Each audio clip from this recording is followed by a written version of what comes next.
មានមានមកអបគេឲ្យតបមិនហងសិនឡើយព្រោះសម្បត្តិត្រឹមពាក្យកណ្ដាល Emperor គឺគ្មានសមត្ថភាពរៀបចំដាវអធិរាជនោះទេតែនាងក៏បានប្រាប់ថាជានរណាដែរឲ្យឈូសៀវទៅស្រាវជ្រាវដោយខ្លួនឯងទៅនិងរំលឹកថាកម្រិតហ្វឹកហាត់របស់ឯងឥឡូវនេះគឺនៅទាបនៅឡើយមិនទាន់អាចប្រឈមមុខជាមួយមនុស្សម្នាក់នោះបានទេហើយវត្ថុទើបរបស់គេវិញដោយសារតែវាទើបតែរួមបញ្ចូលគ្នាអញ្ចឹងត្រូវការរយៈពេល 2-3 ថ្ងៃសិនទើបអាចប្រើប្រាស់បានអញ្ចឹងក៏ប្រាប់ឲ្យឈូសៀវសម្រាប់នៅកន្លែងនេះ 2-3 ថ្ងៃសិនទៅ 2-3 ថ្ងៃក្រោយមកវត្ថុទើបមួយនឹងក៏ពិតជារួមបញ្ចូលគ្នាបានពេញលេញធ្វើឲ្យអូនមៀវដែលប្រឹងបញ្ចេញវាមកខាងក្រៅគឺធ្ងោលឹងលឹមអូខេគ្នាយើងកុំគិតអីចម្លែកគឺបញ្ចេញតាមពោះនោះទេអត់មានបញ្ចេញតាមអាក្រមនឹងទេណាហើយរាងកាយពិតរបស់វាគឺជាដាវមួយខ្ញុំសូមហៅថាជាដាវអធិរាជដដែលទៅឈូសៀវបានកាន់ដៃហើយក៏សរសើរមិនដៃពីមាត់ពិតជាដាវល្អមែនរួចសួរបញ្ជាក់ទៅកាន់អូនមៀវថាឥឡូវនេះនាងគឺជាពលឹងរបស់ដាវនឹងហើយត្រូវអត់អញ្ចឹងអូនឯងដឹងអត់ថាធម្មពលរបស់វាមិនដែរនាងក៏ប្រាប់ឲ្យគេសាកមើលខ្លួនឯងទៅអាបងឯងជាម្ចាស់បោះដាវនឹងអញ្ចឹងចំហាយដាវដែលខ្ទាតមកគឺគ្មានប្រសិទ្ធភាពទៅកាន់អាបងឯងឡើយឈូសៀវក៏ចាប់ផ្ដើមសាកមើលផ្លេតកាប់ម្ដៅឆ្វាច់បែកភ្នំជាពីរមិនអស់ចិត្តវាក៏ចង់ប្រើឲ្យ system ទៅឆែកមើលព័ត៌មានបន្ថែមអា system មួយនឹងគឺថតទៀតជាងឈូសៀវទៀតទាបន្ទុករបស់វាដល់ទៅ100លានឯណោះទើបអាចឆែកមើលបានឈូសៀវក៏មកធ្វើមុខឡើងស្អុយដាក់ទៅកាន់អាប់កាច់នឹងដែរ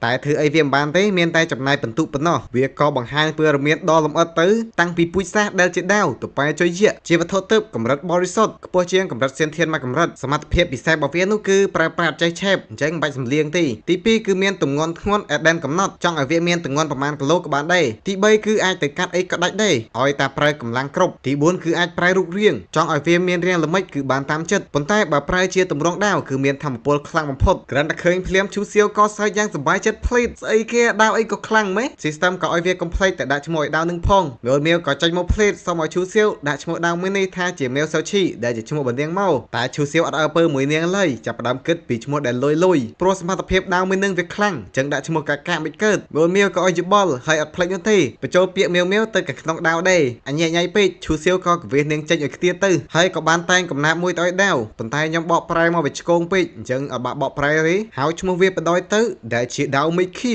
មៀវវិញអត់ពេញចិត្តទេឈ្មោះមួយនឹងមានខ្ជូតអីមិនតិចស្រោះពេលកន្លែងនេះទាំងមូលក៏បានរង្គើមៀវក៏ប្រាប់ឈូសៀវឲ្យប្រញាប់ចាក់ចេញព្រោះខ្លាចធ្លាក់ចូលទៅក្នុងលំហគឺដឹងតែងឹបហ្មងចេញមុខខាងក្រៅក៏ឃើញថាមកដល់នៅក្នុងខ្ទមចាស់វិញម្ដងហើយមានបន្តងចំនួន3ដែលប្រើវាសម្រាប់ទៅគ្រប់គ្រងអាយ៉ងនៅខាងក្រៅទាំងអស់របស់ល្អជាងគេគឺបន្តងពើខ្មៅដែលវាមានផ្ទុកនៅវិជាគុណបង្កើតសាកសពអាយ៉ងហើយនឹងវិជាគុណដាវមួយទៀតផងវិជាដាវមួយនឹងគឺអស្ចារ្យមែនទែនមានដាវកាន់តែរឹងហ្វឹកហាត់វិជាគុណនឹងកាន់តែយូរធ្វើឲ្យធម្មពលគឺកាន់តែខ្លាំងទៅតាមនឹងជារួមគ្មានដែនកំណត់នោះទេឈូសៀវក៏សាកសម័យមើលបើសិនជាប្រើប្រាស់ដាវអធិរាជទៅហ្វឹកហាត់1000ឆ្នាំដកចេញមកម្ដងប្រកាសជាធម្មពលរង្គើមេឃរង្គើដីតែម្ដងស្របពេលអ្នកទាំងពីរក៏បានដឹងផងដែរអារឿងដែលឈូសៀវបានសម្រេចអញ្ចឹងគឺគៀងមែនទែនជាពិសេសតាចាស់ភ្នែកមួយប៉ុន្តែយ៉ាងណាក៏ដោយឲ្យតែជាប់នឹងការធ្វើតេស្តដឹងតែខ្លាចជាម្ចាស់ពួកគេអញ្ចឹងក៏នាំគ្នាទៅគោរពឈូសៀវក៏លិនមិត្តថាមិនអន់បានកូនចៅឡើងកាពេអ្នកទីរៃនេះជាពិសេសគឺអ្នកខ្លាំងកម្រិត Great Sen ទាំងពីរអ្នកនេះតែម្ដងឈូសៀវចាប់ផ្ដើមសួរព័ត៌មានមួយចំនួនថានៅលើកោះមួយនេះមានអ្នកហ្វឹកហាត់ប្រមាណអ្នកកញ្ញាដាវរេខាបូករួមជាមួយពួកគេទាំងពីរនាក់ទាំងអស់គឺមាន Great Sen ដំណាក់កាលកំពូលចំនួន4នាក់ដែលនៅចេះគិតចេះពិចារណាធម្មតាហើយនឹង Great Sen ដំណាក់កាលកណ្ដាល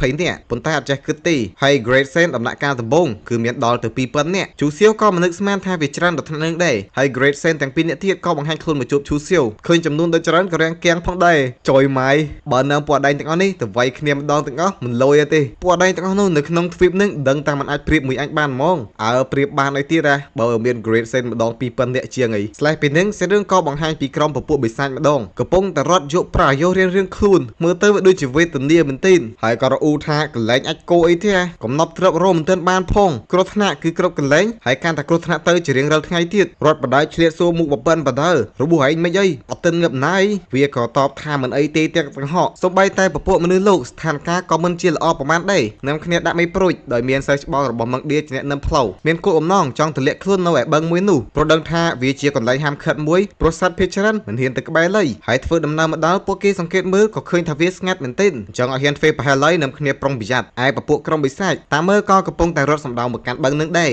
បិសាចម្នាក់ក៏បញ្ជាឲ្យបិសាចម្នាក់ទៀតដែលប្រកែកខាងល្បឿនទៅស៊ើបការនៅពួកដែងទាំងអស់នោះក្រែងលោពួកវាតាមតិនលួចវាឆ្មក់មក1000ក៏ស្រែកថាមិនចាំបាច់នោះទេប្រយុទ្ធសិលដែលវាដាក់នៅខាងក្រោយគឺត្រូវបានបបែកអស់ហើយខ្លាចតែពួកដែងទាំងអស់នោះមហមពាត់ពួកយើងរួចបាត់ក៏ថាបានហើយដោយការសង្ស័យមែនពពួកសត្វចម្លែកដែលដេញតាមក៏ហេតុលំហមុខកាក់មុខកូនចៅបើឈូសៀវវិញក៏យកដំណឹងមួយនេះមករាយការណ៍ប្រាប់គេបឹងនៅខាងក្រៅគឺមានមនុស្សច្រើនខ្លាំងមែនទែនកំពុងតាមមួយចិត្តឬហើយឈូសៀវក៏ប្រាប់ឲ្យបង្ហាញរូបភាពសិនមកមើលជាណាគីឃើញហើយក៏ដឹងភ្លាមថាសត្វតែជាអ្នកធ្លាប់ស្គាល់ប៉ុន្តែ ត់ឃើញគ្រូសោះអញ្ចឹងបារម្ភបដ ாய் ហើយក៏មិនជាចិត្តដាច់អីដែរប្រាប់ឲ្យអ្នកទាំងពីរទៅជួយពួកគេឬងាកមកសួរពីអ្នកទៀតស្គាល់ថាសត្វចម្លែកនឹងជាសម្ដីគេអត់តែពួកវាមានអាណាគេស្គាល់ទីស្រាប់តែអូនមៀវក៏ចេញមួយឆ្លើយភ្លេតថានាងស្គាល់បិសាចទាំងអស់នេះគឺជាអាវុធដែលធានូបានបង្កើតធានូជាឈ្មោះរបស់ភាសាចិនបកប្រែមកខ្មែរថាជាទេសកលឋានសួគ៌ជូសៀវនៅតែអត់យល់ថាធានូនឹងគឺជាអីនាងក៏តបធានូគ្រាន់តែជាឈ្មោះការពិតវាជាទេសកលរបស់ God ពួកវាគឺជាអំបូរអាក្រក់ហើយខ្លាំងមែនទែនមានចរិតចូលចិត្តប្រើអំពើហិង្សាប្រៃផ្សៃហើយនឹងល្បិចច្រើ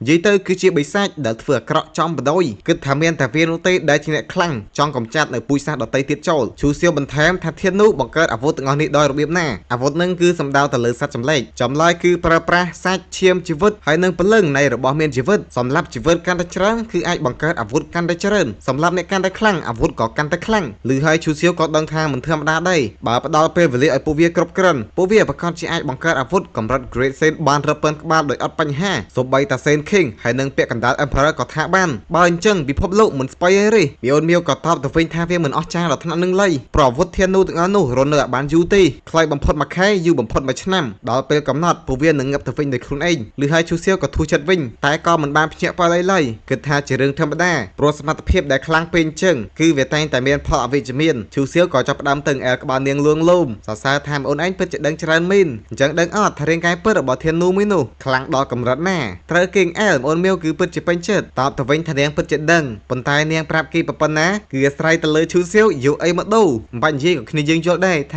អូនមៀវនឹងចង់បានអីមកមើលមនុស្សនៅខាងក្រៅក៏ឃើញថាពួកគេពិបាកតបទាល់ជាមួយសត្វចម្លែកមែនទែនកញ្ញាពស់ចង់ទៅតបទាល់ម្នាក់ឯងទុកពេលឲ្យមុខ1000រត់ប៉ុន្តែមិនបានប្រមាណផងក៏ត្រូវសត្វចម្លែកដាក់ម្ដាយដេកស្ពាកឯមុខ1000ក៏ព្រមរត់ចោលដែរអញ្ចឹងក៏ធ្វើឲ្យសត្វចម្លែកហោមពាត់ពួកនាងជាថ្មីតែភ្លាមក៏កន្លែងនឹងទាំងមូលបានរង្គើហើយក៏មានពពួកបិសាចទឹកមួយក្រុមទៀតបង្ហាញខ្លួនមុខ1000ក៏មូម៉ៅជាមួយអបធានស៊ីងមែនទែនហើយនឹងមានជាកន្លែងដែលប្រកាច់ឯងនឹមមកមានបិសាចដូចតែគ្នានឹងខាងមុខក៏គ្រោះថ្នាក់ខាងក្រោយក៏គ្រោះថ្នាក់ធ្វើឲ្យមុខ1000អស់សង្ឃឹមជាខ្លាំងហើយនឹងមានជាកន្លែងដែលអញត្រូវងាប់តែក៏ស្រាប់តែបើកភ្នែកធំព្រោះបានឃើញអ្នកខ្លាំងពីរនាក់ទៀតកញ្ញាដាវក៏ដាក់បញ្ជាឲ្យកូនចៅទៅជួយមនុស្សទាំងអស់នេះភ្លេតពួកវាក៏សម្រុកចូលទៅប្រយុទ្ធជាមួយសត្វចម្លែកការប្រយុទ្ធចាប់ផ្ដើមផ្ទុះដៀងធានសិងនិងមុខ1000ឃើញហើយក៏ចំហមាត់ព្រោះដឹងថាពួកគេសុទ្ធតែជាអ្នកខ្លាំងកម្រិត Great Saint តាំងពីដំណាក់កាលដំបូងដល់ដំណាក់កាលកំពូលបើដាក់នៅក្នុងទ្វីបមិនដឹងជាបាក់មួយនោះមានអំណាចប៉ុណ្ណាទេមុខ1000ក៏ចាប់ផ្ដើមវិភាគភ្លេតពួកគេសុកចិត្តជួយនាងចឹងក៏មានន័យថាមានឱកាសអាចទៅសហការជាមួយគ្នាបានបែបនេះក៏ញញឹមបដ ாய்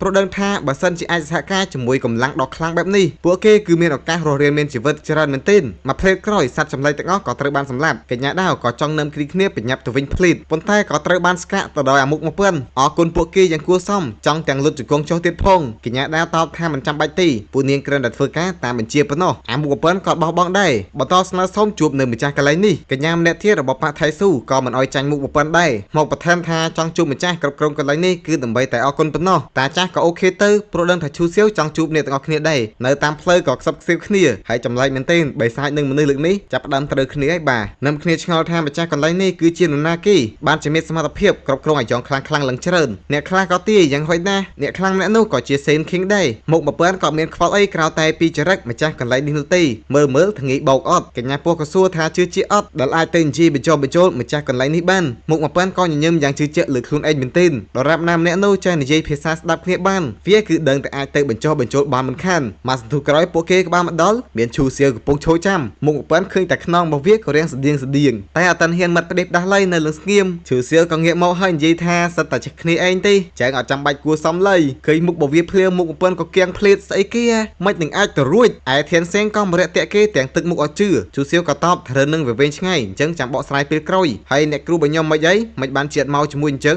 ធានសេងទម្លាក់ទឹកមុខចុះហើយតបមើលទៅសិស្សប្អូនម៉ងឌៀគឺឱកាសរស់តិចខ្លាំងមែនទែនព្រឹត្តិការណ៍អ្នកទៀតក៏បន្ថែមលំអិតរឿងរ៉ាវគឺវាភ្លាមខ្លាំងពេកសកមានសត្វចម្លែកជាច្រើនមកលួចវិបហាអញ្ចឹងក្រុមរបស់នាងកញ្ញាម៉ងឌៀហើយនឹងស្ដេចត្រាញ់ក៏បានឆ្លៀតឱកាសដែលកំពុងតែចលាចលចែកផ្លូវគ្នារត់ឥឡូវនេះក៏ដឹងថាអ្នកផ្សេងទៀតយ៉ាងម៉េចយ៉ាងម៉ាដែរហើយរឿងចម្លែកនៅក្នុងពិភពថៃជីមួយនេះគឺកាន់តែអាក្រក់ទៅ